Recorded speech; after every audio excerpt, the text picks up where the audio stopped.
Go ahead, Zordon. Tommy, a hypebeast is in trouble. Get to the mall quickly. You've got it. It's morphin' time. Hypebeastosaurus!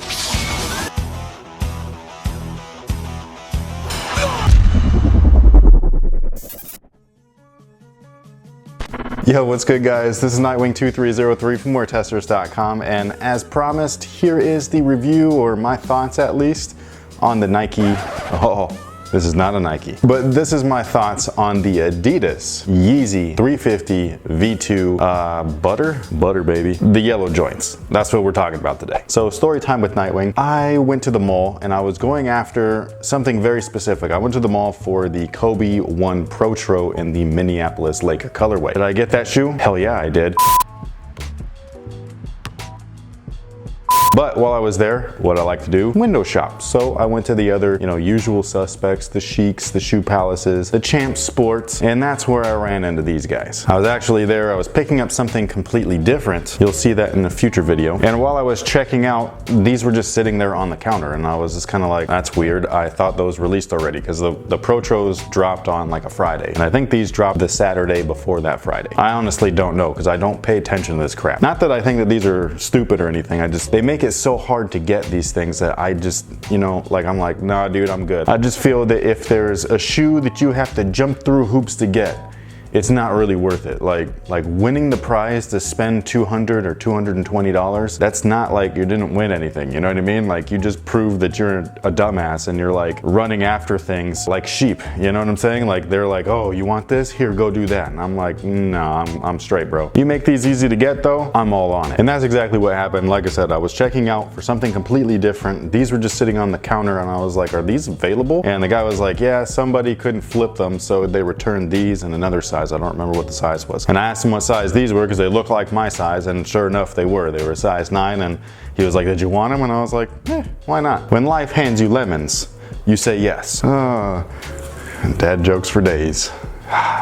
No wonder I'm not popular on YouTube. Anywho, my thoughts on the V2s is the same as my thoughts on the previous pair that I have, which is these guys right here. The only difference between the two is that this guy right here has the pull tab from the V1, which I have over there somewhere on a shelf. Now, I will say that the things that I love about the V2 is that they're super comfortable. The boost in these is incredible. It's thick, it's bouncy, butter baby. Even though it's caged in this rubber, it's really, really comfortable, like I gotta say. So value-wise, like if we're comparing like the dollar that you spent on the sneaker, I do think that just in terms of overall comfort, I feel that they're worth it. Somebody else might not, but I personally do. The knit on them is awesome as well. I kind of like this one a little bit better than these. Like while I like the, the speckled look, because there's like different color within the knit and everything, and I like the contrast of the stripe, I like that these are just plain, they're neutral. So it's just a knit. So you can see how nice it is. Like you can see how pretty the construction of that knit build is, which is really cool. And on top of that, I don't like wearing all black shoes for whatever reason. I just think that it looks weird unless it matches your outfit. If it matches your outfit, then that's a different story. But I like the more lighter tones, and these are definitely lighter, a little bit brighter as well. But I could do these, especially in the summer. Actually, I would probably wear these all the time. I don't even care. I'm not one of those like, oh, this is a fall color. I just wear what I feel like wearing that day, and that's what it is. Half the time I don't match. I'm wearing like multiple different brands at once. It's a sin amongst sneakerheads. Good thing I'm not a sneakerhead, or am I? But anyways, like I was saying, I think that these are a really good shoe. I just think that they're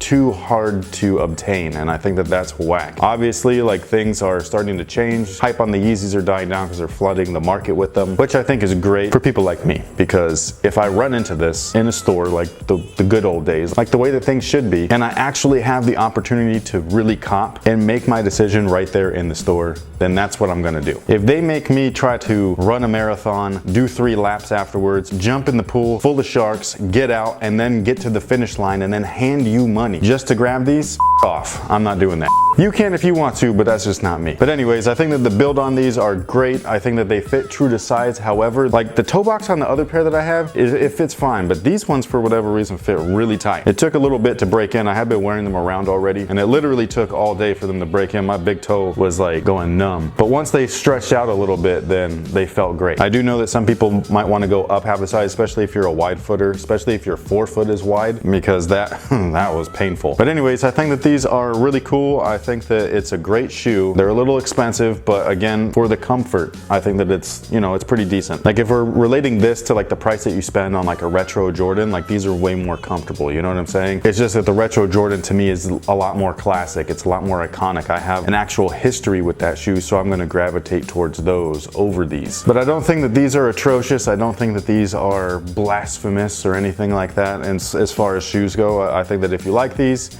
and you wanted to grab a pair, go for it.